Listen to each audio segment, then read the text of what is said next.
Salut, salut, bonjour à tout le monde. Bonjour tout le monde. Premier épisode de l'appel de l'absolu. Tin, tin, tin, tin. On est très content d'être ensemble déjà et content d'être avec vous.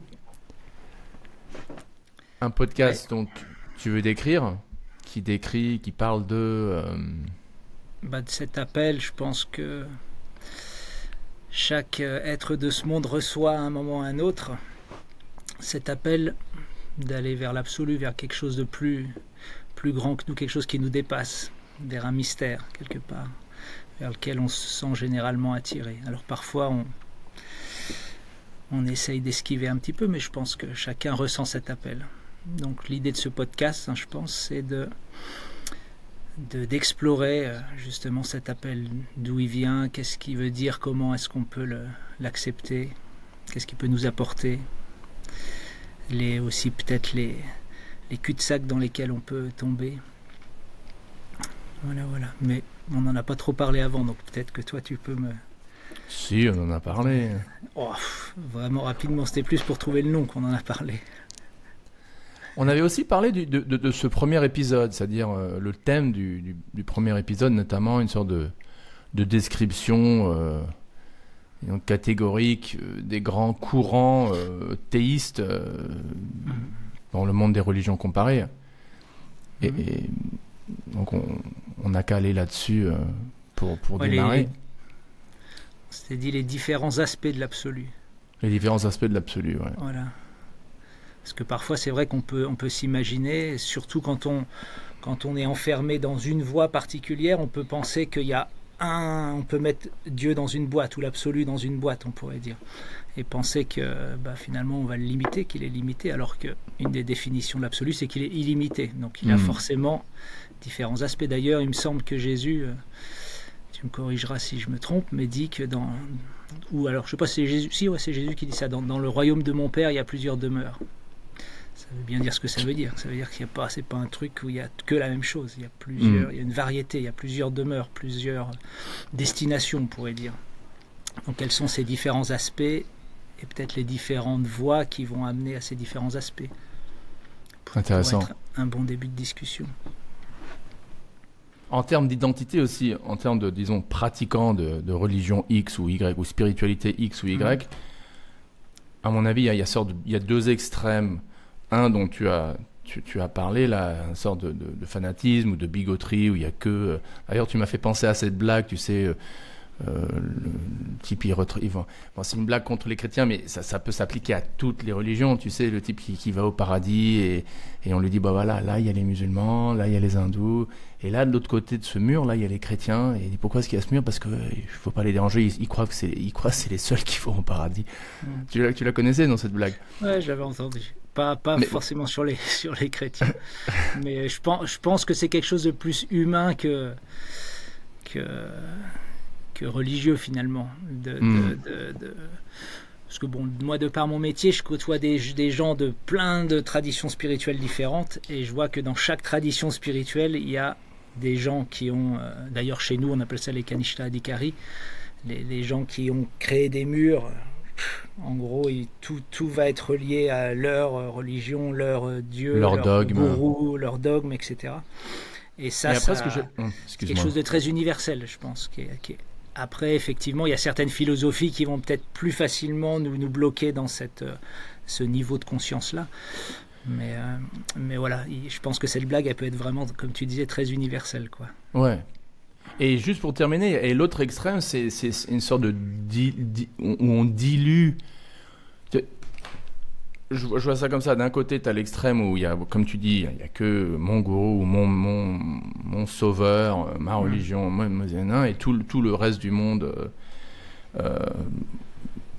on s'en fiche, ou ils vont en enfer, blablabla. Et de l'autre côté aussi, quand même, en termes du point de vue du pratiquant, il peut y avoir l'autre erreur où tout est tellement où tout se vaut, enfin on ne fait plus aucune distinction théologique ni au niveau pratique, et là aussi on perd notre identité, on peut perdre notre identité en termes de pratiquants X ou Y, et même théologiquement. Ouais, ce qui peut être apparenté, je pense, à certains mouvements un peu New Age, quoi, qui vont peut-être picorer ici et là. Je me souviens, je pensais au non-dualiste aussi. Non-dualisme, ouais. Là, c'est l'extrême, mais dans un... pour moi, c'est encore, dans une tradition. encore autre chose, quoi. Le non-dualisme radical, on pourrait dire. Mais avant ça, j'aimerais raconter une petite anecdote en lien à ce que tu viens de dire. Une fois, j'avais organisé donc, dans mon lieu un café théologique. Donc, j'avais invité des... Dis-nous, si tu veux bien, en petite parenthèse, tu as parlé de ton travail et ton lieu. Tu es à Dijon. Voilà, rapidement, j'ai un lieu qui s'appelle Le Chanty, qui est un restaurant végétarien, mais qui a aussi un espace de développement spirituel, qui est ouvert à toute tradition spirituelle, où il y a des choses pratiques comme des méditations, des kirtans, des chants spirituels, des voyages sonores, différentes façons de rentrer en soi et d'aller explorer notre monde intérieur, et des choses un peu plus théologiques, on pourrait dire, ou théoriques, où il y a des débats, des discussions, etc. Donc là, c'était un café théologique.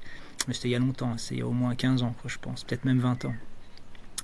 Et donc j'avais invité des dignitaires, on pourrait dire, des principales religions. Donc il y avait un imam, un pasteur, un prêtre, un lama, il y avait les mormons, je me souviens, qui étaient venus. Et puis plus aussi des spectateurs, on pourrait dire, mais pas que spectateurs. C'est-à-dire que tout le monde, c'est vraiment un cercle, tout le monde est invité à participer, mais j'aime bien quand même avoir des gens qui sont... enraciné dans une voie particulière, justement pour éviter un peu le truc un peu trop dilué de tout est un, etc. Et donc moi je devais introduire cette discussion, et donc j'ai choisi un passage de nos écritures que tu connais bien, dans la Uddhava Gita, donc dans le 11e chant du Bhagavatam. Et pour ceux qui sont là pour la première fois, Willy et moi, on a des noms aussi en sanskrit, Chandra, Uddhava, on peut dire... très ouvert et en même temps, on espère, mais enraciné dans une tradition, une tradition particulière, quel Gaudiya Vaishnavisme. Peut-être on pourra faire un podcast un peu spécialement là-dessus, éventuellement. Donc continue, excuse-moi. Justement, ça va. Non, mais c'est bien, ça me fait des petits ponts là ça corrobore ce que je vais dire. Donc je raconte cette histoire donc de notre texte qui dit qu'il y a un jour un roi qui rencontre un sage, mais un sage qui est très jeune et qui a un comportement très, on pourrait dire, asocial, parce qu'il est allongé tout nu au milieu de la jungle, mais il a une telle aura, il dégage une telle paix intérieure que le roi, il est complètement subjugué, donc il descend de son cheval, il va, et même si cet être-là, ce saint, on pourrait dire, il est beaucoup plus jeune que lui, il lui offre ses hommages, etc. Et il y a une discussion qui commence entre ce roi et ce sage, et le roi lui demande, mais comment t'es arrivé si jeune, surtout à une telle sagesse, quoi, on pourrait dire. Et pour résumer, le sage, il dit, voilà, j'ai eu 24 guides spirituels dans ma vie, 24 gourous. Et donc, je raconte ça dans le café Théo, et je dis, un des gourous, c'est l'abeille. Et j'avais choisi ça pour introduire ce café théologique, parce qu'il dit, l'abeille, en fait, j'ai bien observé l'abeille, et j'ai extrait de l'abeille l'enseignement de ce gourou qui est l'abeille, qu'elle va butiner dans plein de fleurs différentes, des rouges, des jaunes, des grandes, des petites, avec 3 pétales, 5 pétales, etc. Mais elle prend que l'essence, que le nectar. Et donc je dis, de la même façon, on nous encourage dans notre voie spirituelle, à être capable d'aller au-delà des formes ou du dogme extérieur ou du rituel extérieur, et essayer vraiment d'extraire la bhakti, nous on appelle ça vraiment la dévotion. D'ailleurs, il y a ce terme en sanskrit de sharagrahi.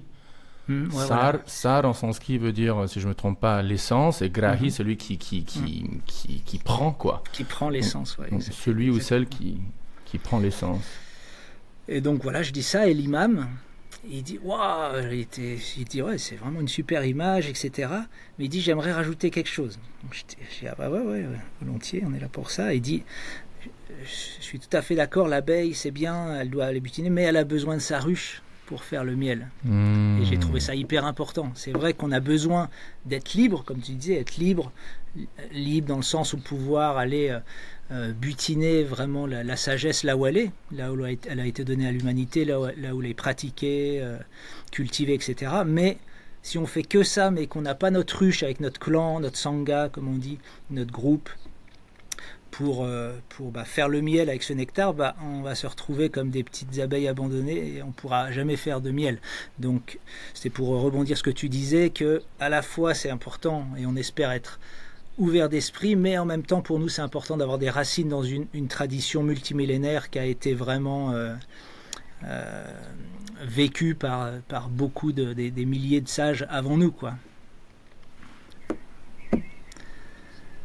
Voilà, ça te laisse du C'est un super point. Et souvent, tu vois souvent ça. Ouais, excuse-moi, il y a un décalage. Tu es en train de parler encore?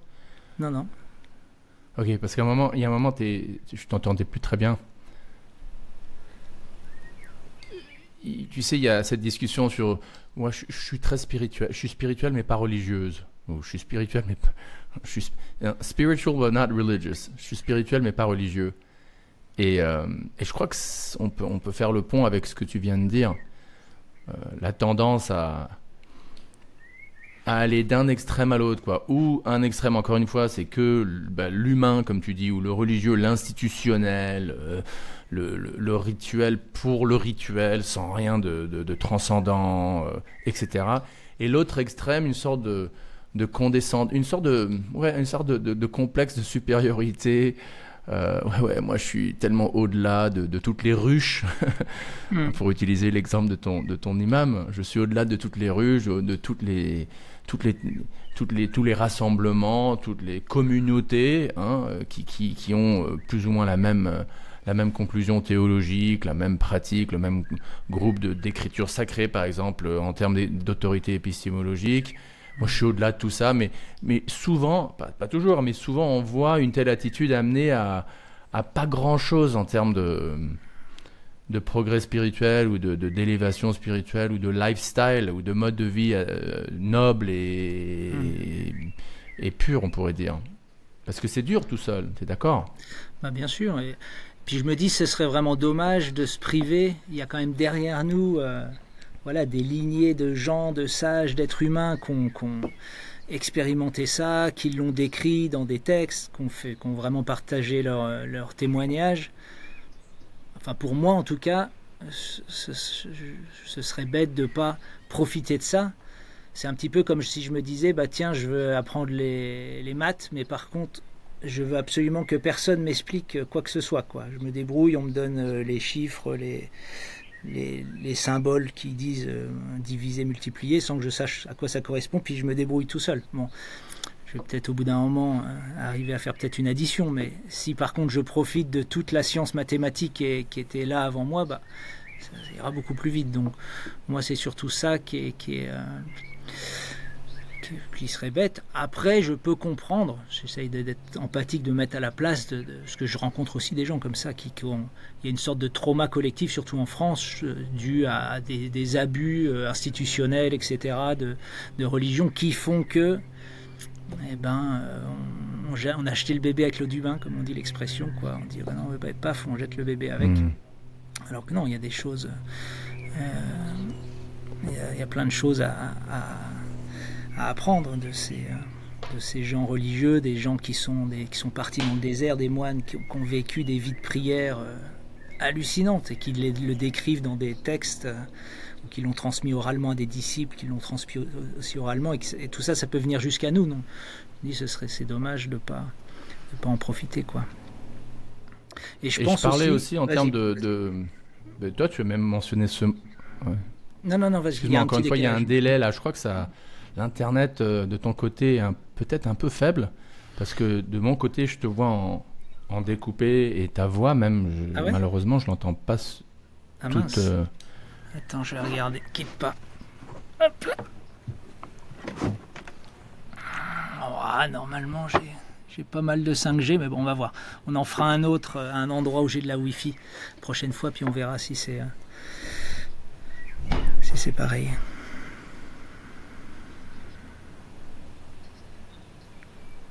Tu m'entends? Ouais, mais je t'entends. Ok, mais il y a un gros décalage parce que là, je t'ai dit, Ok, je t'ai demandé, je t'entends il y a déjà quelques secondes. Ça marche pas. Ouais. Je te jure, ça marche pas. J'arrive pas à comprendre ce que tu dis. Hmm. Ouais, bah là, il y a un. Ouais. Attends, je vais essayer de mettre le téléphone un petit peu plus haut. Ça marchait super bien au début, mais Ouais, bah ouais, c'est bizarre ça quand même. C'est bizarre. là, ça a l'air d'aller mieux là. Ouais. Ok, là, c'est bon. Bah moi, je te vois aussi beaucoup plus net. Ok, parce que super. Je te voyais un peu flou. Touche du bois. Et, bah, je Non, suis sur ça une recoupe. table. Ça C'est recoupe, vrai mon cher Oudava Prabhu. Oh là là. Ok. Bon, bah ça veut dire qu'il faut qu'on fasse ça alors au chantier alors.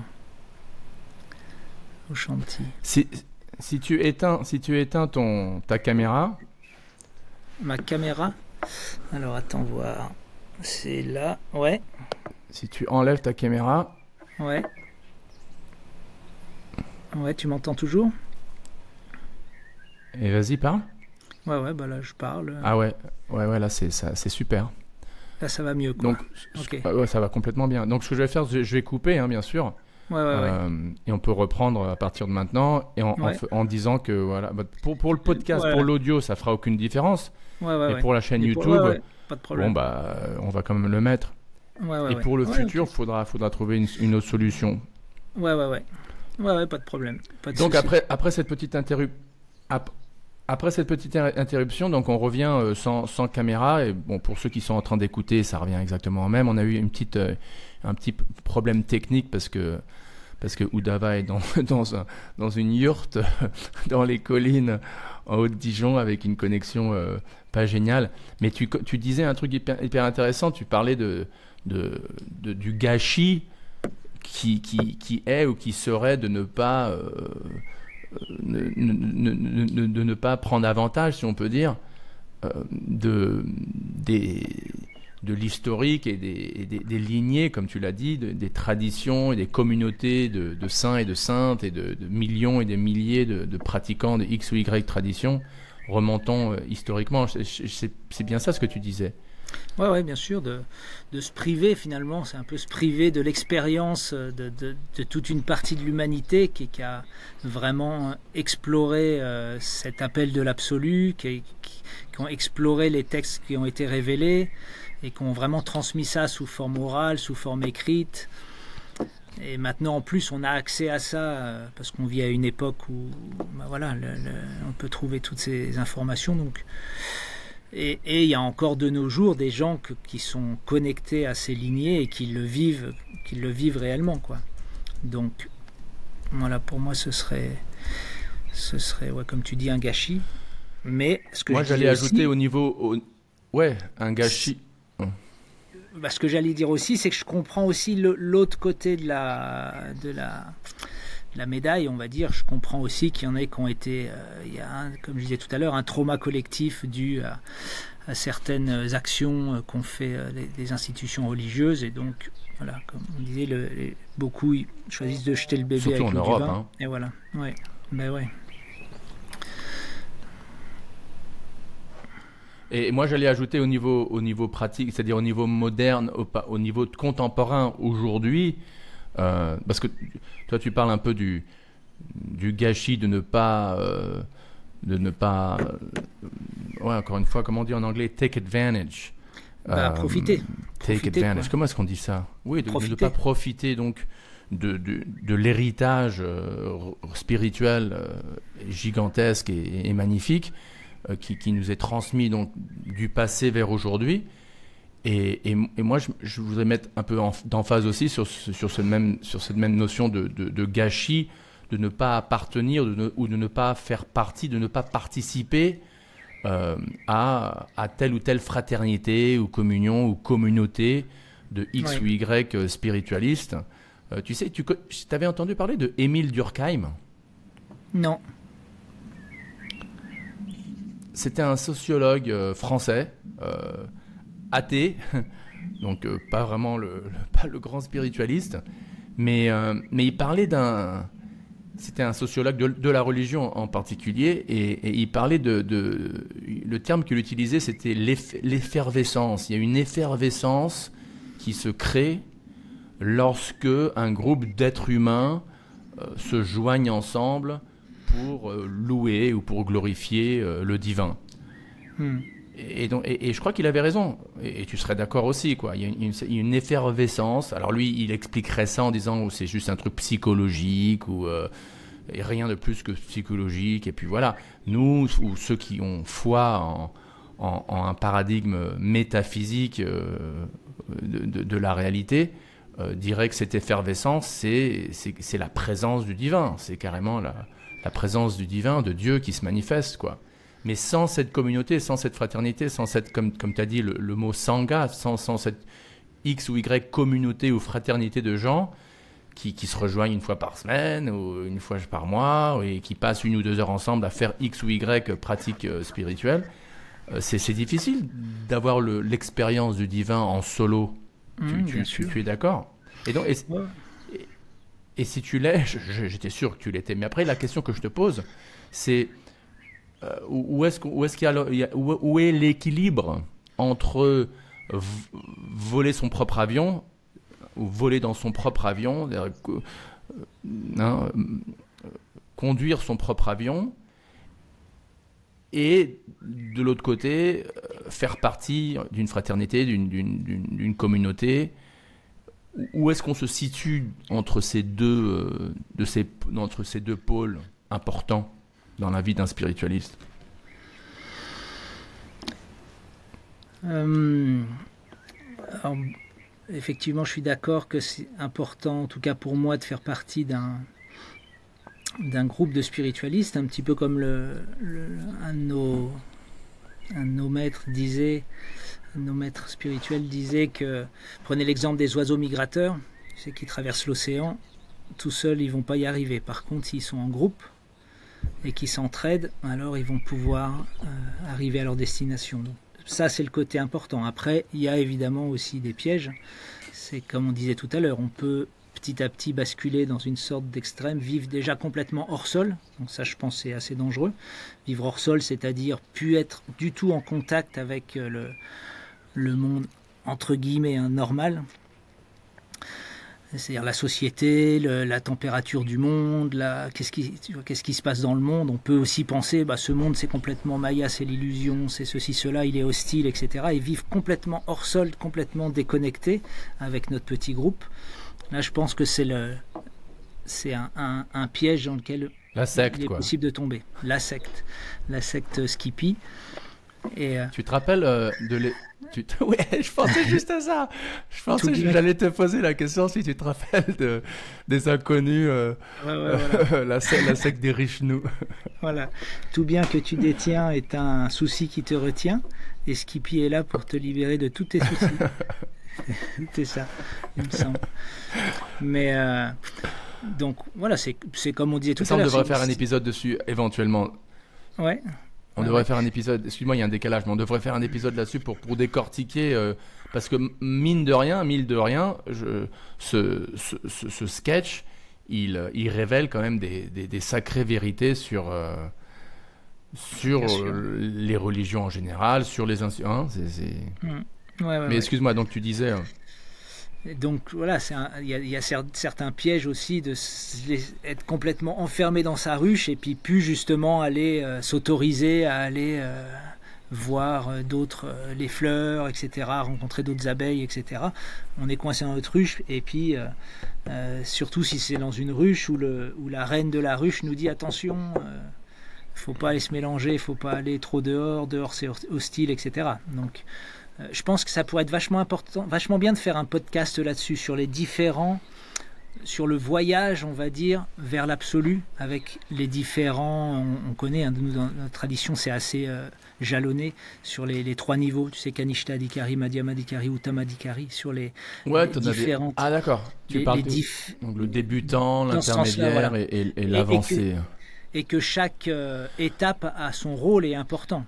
C'est-à-dire que moi je pense que c'est important, et je l'ai vécu d'ailleurs, et je ne le regrette pas, d'avoir un moment où on est quelque part coupé du monde, quoi. Parce que moi, j'étais tellement allé loin dans une sorte de délire que j'ai eu besoin vraiment de trouver une ruche qui vraiment me prend et bam, me met Des dans repères. la ruche, me coupe, me redonne une structure, des repères, une confiance, une paix intérieure, etc. Et après, pour pouvoir après retourner, on va dire, dans ce monde, mais avec vraiment des outils, quoi, un bagage, etc. Donc, j'ai eu besoin de cette période un peu hors sol, un peu sectaire, où voilà, j'étais là, ouais, c'est ça, c'est la voie, etc. Un peu comme on pourrait dire, une plante qui pousse, elle a besoin d'un tuteur au début, quoi. Elle est attachée à un tuteur pour qu'elle pousse bien, mais au bout d'un moment, le tuteur, il va l'étouffer, quoi. Donc, il faut enlever le tuteur pour qu'elle puisse aller s'épanouir. Donc, le danger, c'est de rester à ce stade-là, on pourrait dire. Tu me rappelles il y a 31 ans, quand j'avais découvert donc la voie de la tradition dévotionnelle de l'Inde à laquelle nous appartenons tous les deux, le Vishnouisme, le Vaishnavisme, et j'ai ressenti le même truc. J'avais besoin de recréer ou de me refaire mes repères, et cela incluait rejeter ou dire non à des choses qui, maintenant, en y réfléchissant, c'était pas du tout nécessaire de faire une croix dessus. Et en particulier, je me rappellerai toujours, c'était juste à l'époque où les ordinateurs personnels sortaient, tu sais, les PCs. Et mon père m'avait gentiment acheté une encyclopédie Britannica en CD-ROM. Et je l'ai jeté, tu vois, et il l'a trouvé dans la poubelle. Et il savait que j'étais en démarche spirituelle, j'étais en train de découvrir une nouvelle tradition, et pour utiliser un terme académique, j'étais en train de me convertir à une autre tradition. Et il était pas, lui, il était assez ouvert, plutôt athée ou agnostique qu'autre, donc c'était pas du tout du type, tu vois, par exemple le père musulman, quoi, tu quittes la religion, ou le père catholique, le papa catholique, non, il y a que Jésus, il s'en fichait, mais il était choqué, Uddhava, il disait mais qu'est-ce qu'elle t'a fait de mal, cette encyclopédie? Je veux dire, c'est une encyclopédie Britannica, je veux dire, quel est le problème? Pourquoi tu jettes ça à la poubelle, tu vois? Donc je m'identifie avec ce que tu dis, et ça m'a fait penser à cette histoire. Et ouais. Et j'aime bien ton analogie de la plante qu'il faut protéger au début, mais à un moment elle t'étouffe si tu continues avec trop. Et donc comment est-ce que tu sais quand t'as mûri alors? Je pense que c'est justement ce sens. Pour moi, en tout cas, mon expérience, ça a été un moment, je me sentais étouffé, quoi. Je me sentais étouffé par des règles, j'avais l'impression qu'ils s'appliquaient à tout le monde de façon pareille, sans... Enfin voilà, j'étais trop étouffé, quoi. Et puis surtout avec cette notion d'avoir peur du monde, quoi, extérieur quasiment. Et donc à un moment, je me suis dit, bon, je sens qu'il est temps pour moi de... Et ça c'est un sujet intéressant. Mettre en pratique tout ce que j'ai appris. Les conceptions du monde selon les différentes traditions. Ouais, ça c'est aussi un podcast. Excuse-moi, il y a un décalage encore. Très intéressant. Ouais, il n'y a pas de souci. Et pour moi, ça s'est fait vraiment naturellement, quoi. Le temps était venu pour moi de quitter le monastère et puis quitter l'ashram et puis d'aller expérimenter le monde. Et j'ai très vite vu que pour moi Dieu il est présent dans ce monde. Il y a d'ailleurs une parole chrétienne qui dit Dieu vient à toi déguisé sous la forme de ta vie, dans le sens ce que tu vis en fait c'est en fait Dieu il est derrière toute chose que tu vas vivre. Après tu as ton libre arbitre, tu peux faire ceci cela, mais Dieu il va. Et donc j'ai vraiment senti tout comme on appelle l'appel de l'absolu, j'ai eu l'appel du monde, quoi, un petit peu l'appel du monde. Et je me suis assez vite rendu compte que le monde, une fois que tu étais déjà dans une tradition, voilà, une fois que j'étais dans ma tradition, j'ai eu l'appel l'appel du monde. Tu étais déjà dans une tradition, mais quand même tu as ressenti l'appel du monde. Et en allant en allant du monde à l'absolu, et une fois situé dans l'absolu, voilà, un appel du monde, l'appel tout en du restant monde. dans l'absolu. Et j'ai vu, et je pense que c'est pour ça que je suis revenu dans ce monde, j'ai vu qu'en fait le monde il est pas bon ou mauvais ou matériel, hein. En fait, c'est ta projection, si tu veux, c'est comment tu vas le percevoir qui va faire qu'il est entre guillemets bon ou pas. Ou il y a un de nos guides spirituels qui dit aussi, ce monde, quand tu passes du stade de néophyte Kanishta à Madhyam, niveau intermédiaire, le monde, il passe d'un monde hostile à une terre de gourou. C'est-à-dire que tout devient ton enseignant, en fait. Un peu comme l'histoire du Bhagavatam, l'abeille, elle peut devenir ton enseignant. Ou voilà, tout, quoi. Là, il y a un truc qui se passe, un événement, un livre, même qui a peut-être rien à voir avec ta tradition. Il devient aussi ton enseignement. Ou une rencontre dans la rue. Allô ? Ouais, je t'entends. Ah, tu m'entendais plus? Ça a coupé?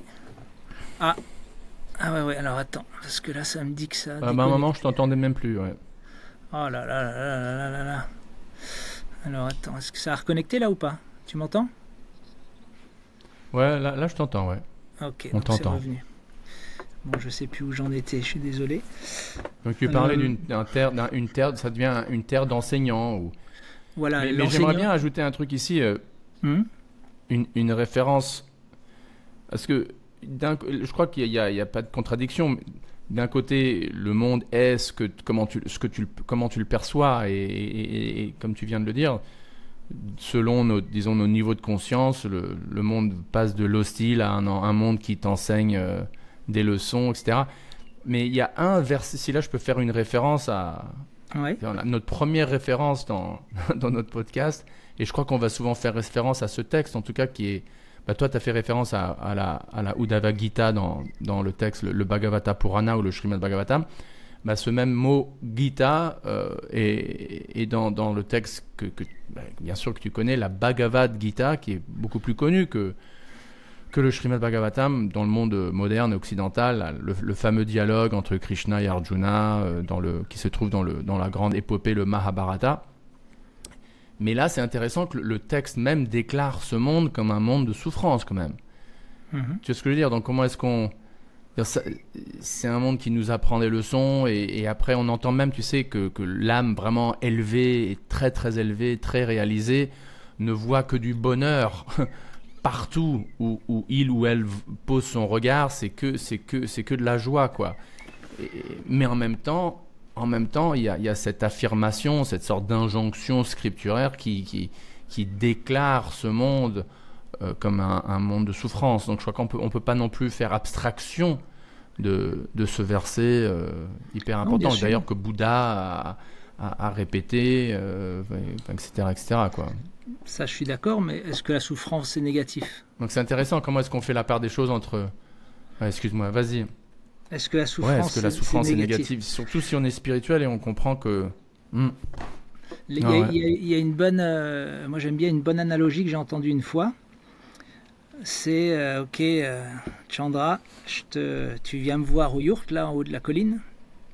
Et puis, je viens de faire des travaux, plein de travaux. J'ai un tas de gravats. Je te dis, tiens, je t'offre 40 kilos de gravats que je mets dans ton sac à dos. Et tu peux retourner, je sais pas où, à Dijon, à ton hôtel, avec 40 kilos de gravats sur le dos. Tu vas repartir, tu vas souffrir parce que 40 kilos de gravats c'est lourd. Tu vas te dire, Uddhava, il est vraiment bizarre, ça y est, on l'a perdu, etc. Nanana, tu vas te plaindre, tu vas arriver chez toi, tu auras mal au dos et tu seras déprimé. Maintenant, la même situation. Ok, Chandra, t'es au yurt. Je dis, tiens, là, j'ai creusé en faisant les travaux, j'ai trouvé 40 kilos d'or, de lingots d'or. Moi, j'en ai pas besoin, tiens, je te les donne. T'en fais ce que tu veux. Tu vas partir, tu vas dire, au moins matériellement, j'aurais plus trop de soucis à me faire. Donc, tu auras ces 40 kilos sur le dos, sauf que tu vas danser sur le chemin, tu vas dire, Uddhava est trop sympa, et nanana, tu vas arriver chez toi, tu n'auras pas du tout mal au dos, et tu seras pas du tout déprimé. Pourtant, c'est exactement la même expérience, c'est 40 kilos sur le dos. Mais parce que tu l'interprètes différemment, c'est plus de la souffrance, quoi. Donc c'est pareil, cette vie, elle nous amène... Effectivement, il y a de la souffrance, mais est-ce que c'est négatif? C'est négatif si on pense que c'est de la souffrance, c'est des gravats, quoi, pour nous enfoncer. Non, le spiritualiste, il voit ça comme la grâce de Dieu. Donc il va utiliser cette souffrance pour s'élever finalement. Donc je suis d'accord que c'est un monde de souffrance. Faut prendre refuge. D'ailleurs, tu me fais penser à cette prière de la reine Kunti, tu sais, cette fameuse reine Kunti dans le même texte que tu as cité, où elle demande carrément à Dieu, s'il te plaît, donne-moi encore plus de souffrance, n'est-ce pas? Ouais. Après, bon, c'est déjà un certain niveau, je pense. Pour moi, il y en a déjà assez qui vient naturellement comme ça, la souffrance. Mais voilà, ce que je veux dire, c'est que c'est dingue. T'en veux encore plus. Ouais. Mais j'aime bien ce que tu as dit. J'aime beaucoup ce que tu as dit, c'est que pour le spiritualiste, la souffrance est un comment ça s'appelle, une motivation, un impétus pour qu'il ou elle se rapproche plus de Dieu. Ouais, exactement. Et nous, c'est vrai on est dans un monde de dualité, donc on est très binaire. Ça c'est bien, ça c'est pas bien. La souffrance c'est pas bien, le bonheur c'est bien. Lui c'est mon ami, lui c'est mon ennemi. Non. Mais l'idée c'est quand même de sortir de ça, quoi. Et une des façons de sortir de ça, en tout cas pour quelqu'un qui est théiste, c'est de réaliser que tout est, on dit pas un brin d'herbe ne bouge sans la volonté de Dieu. Donc tout ce qui arrive, c'est finalement la grâce de Dieu. Même des choses qui peuvent être incompréhensibles, quoi.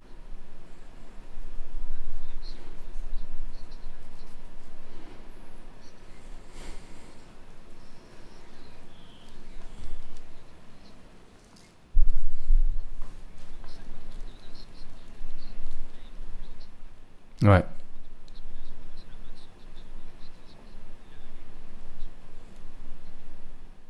Et c'est pour ça que toi et moi, on croit en la réincarnation.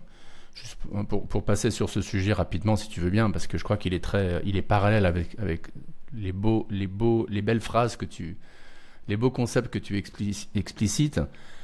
Toi et moi, on croit en la réincarnation, on croit aux vies passées et donc on croit au karma. Et donc moi j'ai toujours eu et j'aurai toujours énormément de respect et même d'admiration et presque je dirais de jalousie, mais une saine jalousie envers les théistes d'autres traditions qui n'acceptent pas la métempsychose, qui n'acceptent pas les vies passées et donc qui n'acceptent pas la notion de karma et qui néanmoins arrivent à avoir une telle foi en un Dieu qui est bon et donc par conséquent tout ce qui m'arrive est bon, est une grâce comme tu le dis. C'est quand même extraordinaire parce que ceux qui croient au karma et à la réincarnation peuvent facilement dire bah voilà, ce qui m'arrive c'est pas injuste, c'est mon karma, je le mérite. Donc là il y a une explication rationnelle en tout cas, enfin rationnelle dans un paradigme qui est logique en soi, quoi, qui tient la route en soi. Et donc de cette manière c'est plus facile to make sense of it. Comment est-ce qu'on dit to make sense of it? De faire en sorte que ça a du sens, quoi. De donner un sens à la souffrance. Par contre, ceux qui ne croient pas en des vies passées, donc, et malgré ça arrivent à dire merci Dieu, merci pour cette souffrance, c'est une grâce, waouh, chapeau, j'aimerais bien avoir cette foi.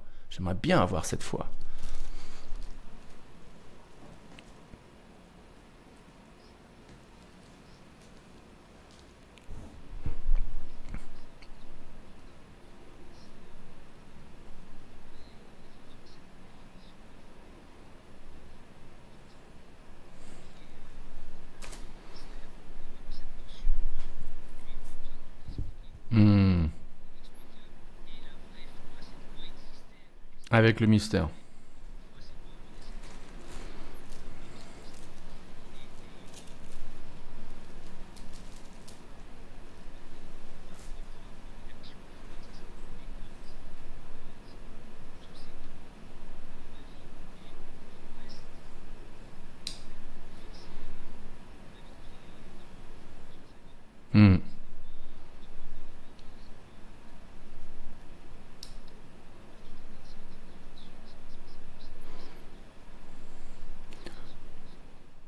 D'un autre côté, ouais, vas-y. et le mystère demeure. Après, il y a quand même beaucoup de cas de gens qui, en particulier, par exemple, qui quittent le christianisme précisément en disant ouais, mais je voulais avoir des réponses, disons ontologiques sur la nature de la vie, etc. Et on me disait que non, pose pas ces questions, Dieu est inconcevable, c'est un mystère, et voilà quoi, ferme ta gueule. Donc ça aussi, ça peut être un autre extrême. C'est bien d'avoir un système, disons, théologique et cosmologique qui explique, qui donne une explication un peu en détail et on espère assez correcte au niveau scientifique de ce que est la réalité, quoi, parce que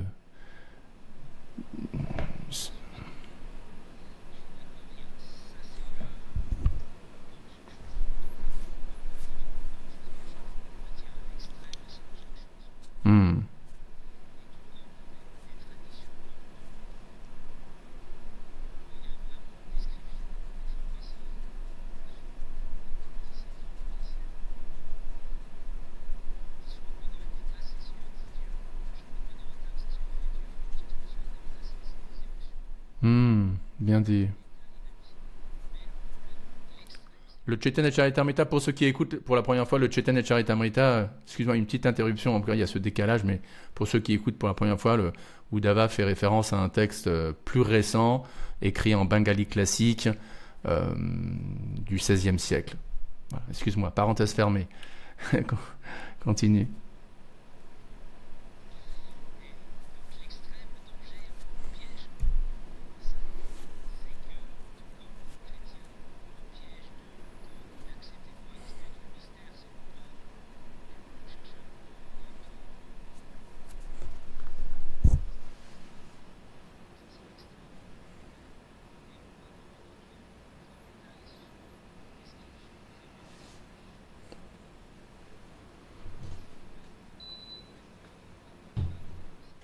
Hmm.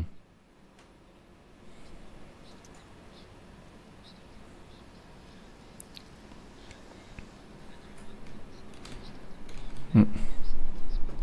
Ouais. Hmm.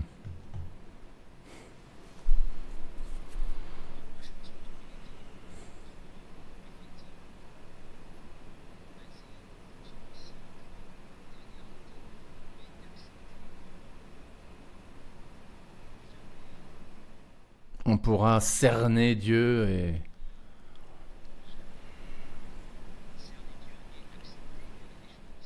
Hmm.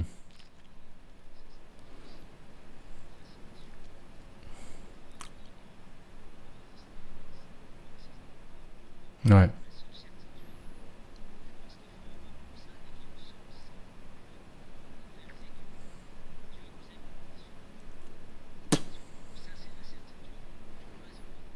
Hmm. Et-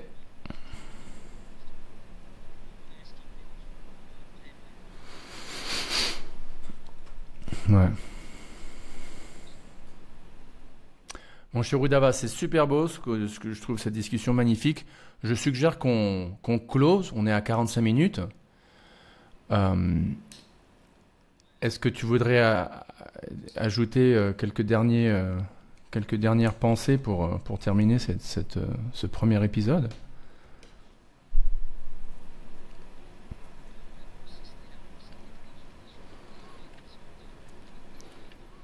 Non, au niveau son, ça sera parfait. Ceux qui écoutent sur YouTube, c'est le son qui compte, donc il n'y a pas de problème.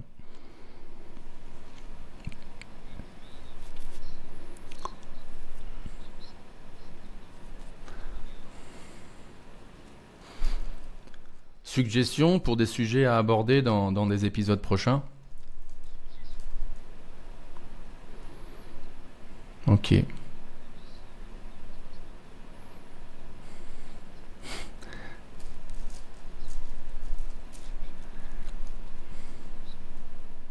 Génial. Bon, ben, tout le monde, merci beaucoup d'être là et, au prochain épisode, si Dieu le veut.